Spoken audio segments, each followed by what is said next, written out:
Right breaking news చూస్తున్నాం. ఇవాళ మంత్రి దామోదర రాజనరసింహ ఉద్యోగ సంఘాలతో భేటీ కానున్నారు. ఇక దామోదర నేతృత్వంలో నేడు జీవో నెంబర్ 317పై మంత్రివర్గ ఉపసంఘం సమావేశం కానుంది. మంత్రులు పొన్నం ప్రభాకర్, శ్రీధర బాబు, ఉపాధ్యాయ ఉద్యోగ సంఘాలు, సంబంధిత శాఖ అధికారులు పాల్గొనున్నారు. ఈ సమావేశంలో 317 జీవో వల్ల ఎదుర్కొంటున్న స్థానిక స్పౌజ్ కేసులు, బదిలీలు, ప్రమోషన్లపై చర్చించనున్నారు. ప్రధానంగా గ్రామీణ ప్రాంత అభ్యర్థులకు, ఉద్యోగులకు జరుగుతున్న నష్టాలపై చర్చించి కీలక నిర్ణయం తీసుకోనున్నట్లు తెలుస్తోంది.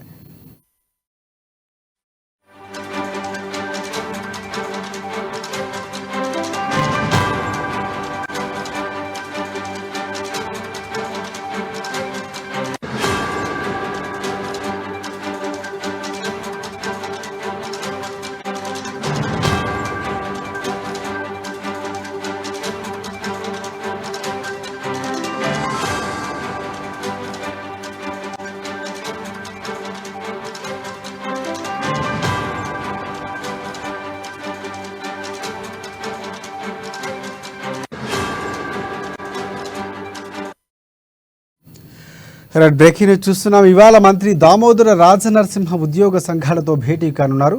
దామోదర నేతృత్వంలో నేడు జీవో నెంబర్ 317పై మంత్రివర్గ ఉపసంఘం సమావేశం కానుంది. మంత్రులు పొన్నం ప్రభాకర్, శ్రీధర బాబు, ఉపాధ్యాయ ఉద్యోగ సంఘాలు, సంబంధిత శాఖల అధికారులు పాల్గొనున్నారు.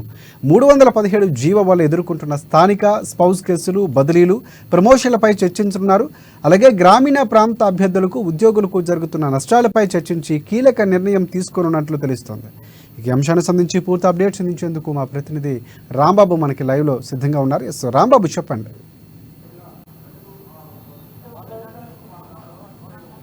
రాజశేఖర్ సచివాలయం వేదికగా ఈరోజు సాయంత్రం 5 గంటలకు కేబినెట్ సబ్ కమిటీ భేటీ కానుంది. 317 జీవో, అదేవిధంగా 46 జీవో పైన ఉద్యోగ ఉపాధ్యాయ సంఘాలతో సబ్ కమిటీ అయితే భేటీ కానున్నది. దామోదర రాజనరసింహ అధ్యక్షతన జరుగుతున్నటువంటి యొక్క సబ్ కమిటీలో దుద్దిల్ల శ్రీధరబాబు మంత్రి, పొన్నం ప్రభాకర్ ఇద్దరు కూడా పాల్గొంటారు. అదేవిధంగా ఉపాధ్యాయ ఉద్యోగ సంఘాలతో పాటు వివిధ సంబంధిత అధికారులను కూడా పాల్గొనాల్సిందిగా ఇప్పటికే ఇటు సబ్ కమిటీకి సంబంధించినటువంటి మంత్రులు ఇటు ఆదేశాలు జారీ చేయడం జరిగింది. దీంతో ఈరోజు ఉద్యోగ సంఘాలతో అయితే భేటీ కానున్నారు. మొత్తానికైతే 317 జీవో వల్ల ఇటు రాష్ట్రంలో ఉన్నటువంటి ఉద్యోగాలు, ఉపాధ్యాయులు గత కొన్నేళ్లుగా ఆందోళన చేస్తూ ఉన్నాయి. ఎదుర్కొంటున్న సమస్యలను కూడా గత ప్రభుత్వం దృష్టికి తీసుకెళ్లడం కాకుండా పెద్ద ఎత్తున ఆందోళన చేసినటువంటి పరిస్థితిని మనం చూసాం. అయినా కానీ 317 జీవో మీద ప్రభుత్వం ముందుకెళ్ళింది. దీంతో ఇటు అప్పట్లో కాంగ్రెస్ పార్టీ అయితే ఆ బీఆర్ఎస్ సర్కార్ పైన తీవ్రమైనటువంటి వ్యతిరేకతతోటి ఆందోళన చేసింది, మద్దతు ఇచ్చింది.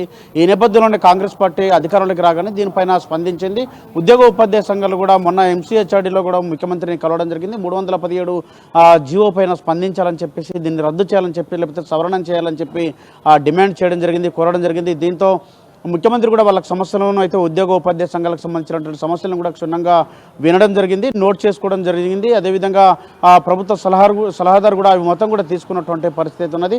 మొత్తం మీద ఈ 317 జీవోకు సంబంధించి అయితే ఇటు స్థానికత అంశం కానీ, లేకపోతే స్పౌజ్ కేసులు అంటే భార్య ఒక్కడ, భర్త ఒక్క కాడ, లేకపోతే ఒక జిల్లాలో ఒకరు ఉద్యోగం చేసి ఇంకొక జిల్లాలో ఒకరు, లేదా ఇటు తల్లిదండ్రులు ఒక్కడ, పిల్లలు ఒక్కడ, ఇట్లాంటి పరిస్థితి ఉన్నది. కాబట్టి దీన్ని రద్దు చేయాలని చెప్పేసి, గతంలో మాదిరిగానే ఉంచాలని చెప్పేసి వాళ్ళు కోరడం జరిగింది, లేదా దీన్ని సవరణ చేయాలని చెప్పి కూడా కోరడం జరిగింది. మరొక వైపు ఇటు గత కొన్నేళ్లుగా ప్రమోషన్లు లేవని చెప్పేసి, బదిలీల్లో కూడా తీవ్రమైనటువంటి ఇబ్బందులు జరుగుతాయని చెప్పేసి, బదిలీలు కానీ లేకపోతే ప్రమోషన్లు కూడా కొనసాగించాలని చెప్పేసి కూడా కోరుతా ఉన్నారు. దాంతోపాటుగా జీవో నెంబర్ 46 వల్ల ఇటు గ్రామీణ ప్రాంతంలోని ఎవరైతే అభ్యర్థులు ఉన్నారో, ఎవరైతే ఉద్యోగార్థులు ఉన్నారో వీళ్ళందరూ కూడా తీవ్రమైనటువంటి నష్టపోయేటువంటి అవకాశం ఉంది. హైదరాబాద్ జోన్గా ఉన్నటువంటి వాళ్ళు మాత్రమే ఇక్కడ లబ్ధి పొందేటువంటి అవకాశం ఉంది.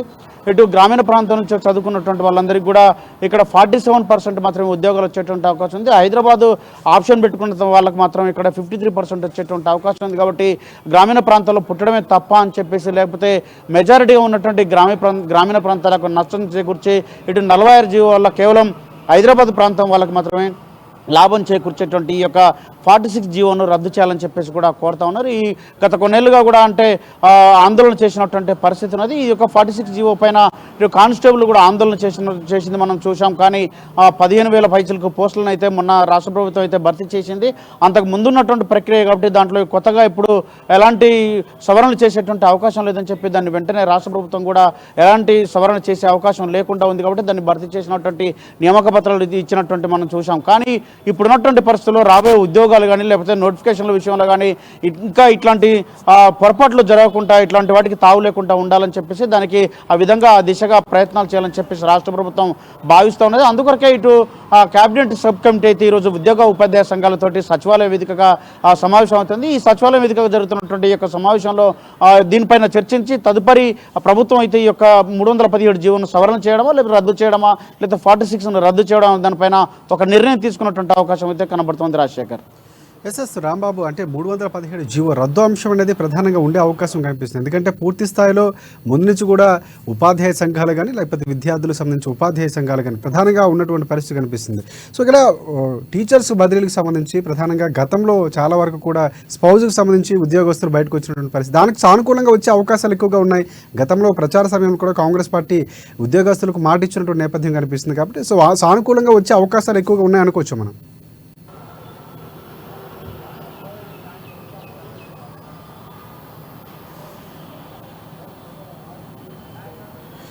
ఎస్ రాంబాబు, అంటే ఉపాధ్యాయులకు అలాగే ఉద్యోగ సంఘాలకు అనుకూలంగా ఉండే అవకాశం ఎక్కువగా ఉంది. ఈ చర్చ అలాగే సాగబోతుంది. ఎందుకంటే గత ప్రచార సమయంలో కూడా కాంగ్రెస్ పార్టీకి సంబంధించినటువంటి కీలక నేతలు ఇప్పుడుగా వ్యవహరిస్తున్నటువంటి అందరూ కూడా గతంలో హామీ ఇచ్చినటువంటి పరిస్థితి ఉపాధ్యాయులకు ఉద్యోగులకు అనుకూలంగా ఉంటామని చెప్పినటువంటి పరిస్థితి. సో అనుకూలంగా అవకాశం ఉంది, చర్చలు సఫలం అయ్యే అవకాశం ఉంది అనుకోవచ్చా? Yes right. Thanks for updates Rambabu.